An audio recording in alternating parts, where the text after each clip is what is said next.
मैं डॉक्टर रेणु कश्यप, सृष्टि आईवीएफ आस्था nursing home से। आज हम लोग बात करेंगे आईवीएफ यानी सिंपल वर्ड्स में कहें तो इन विट्रो फर्टिलाइजेशन।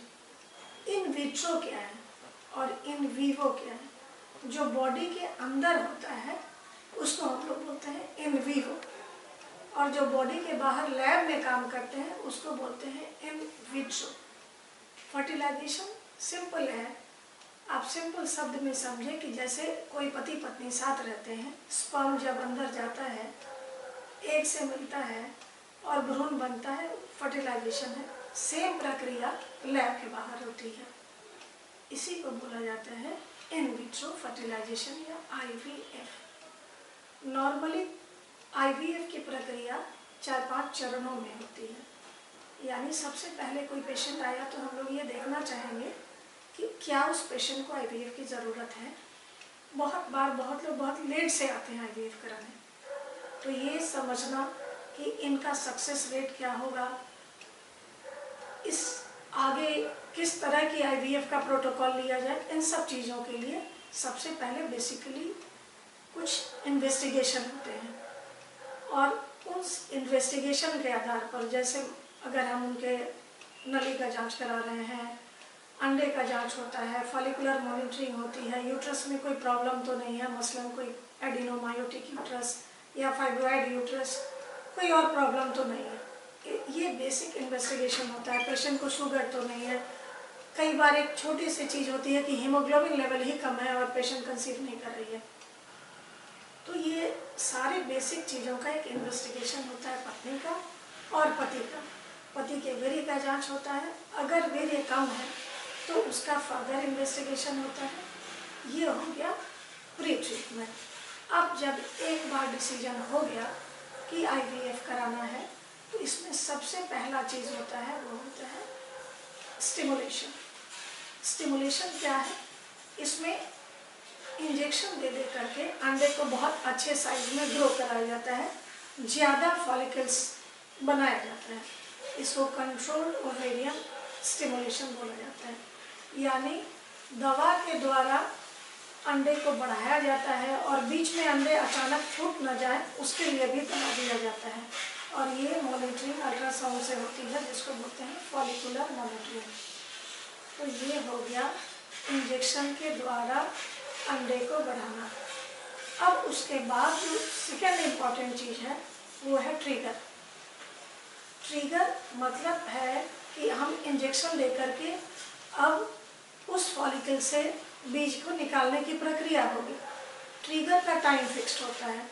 नॉर्मली जिस समय ट्रिगर दिया जाता है उससे 34 से 36 या 37 घंटे में अंडे को निकाल लिया जाता है।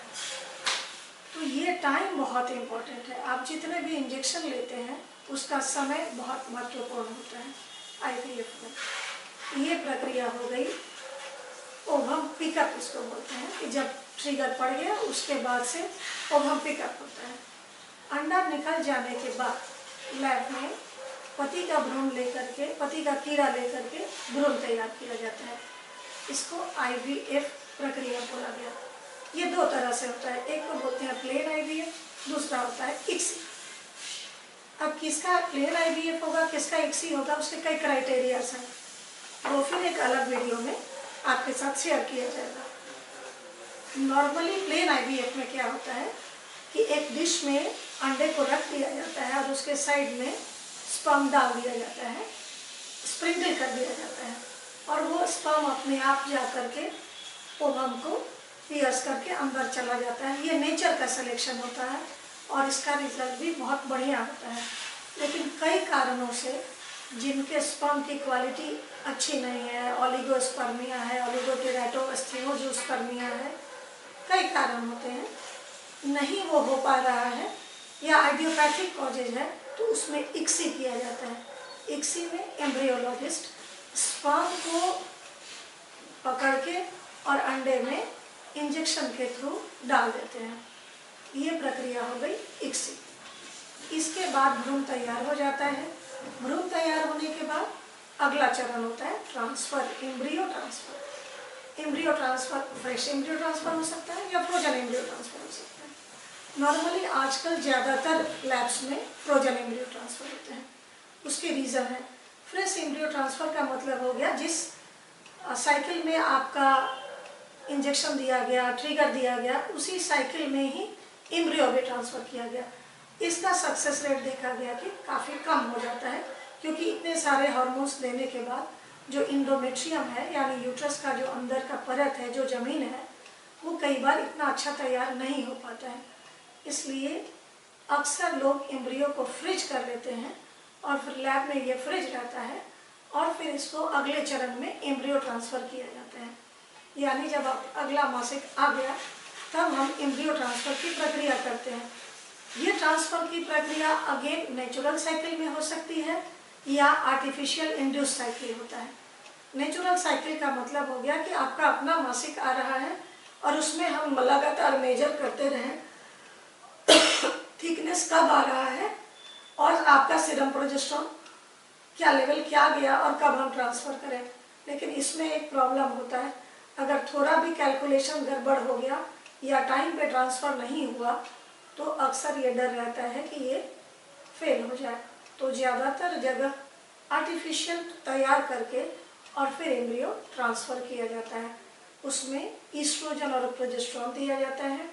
एम्ब्रियो ट्रांसफ़र के लिए ईस्ट्रोजन कैसे चलाते हैं और कौन सा प्रोजेस्टेरोन कैसे लेना चाहिए, ये भी हम लोग अगले वीडियो में शेयर करेंगे। Thank you.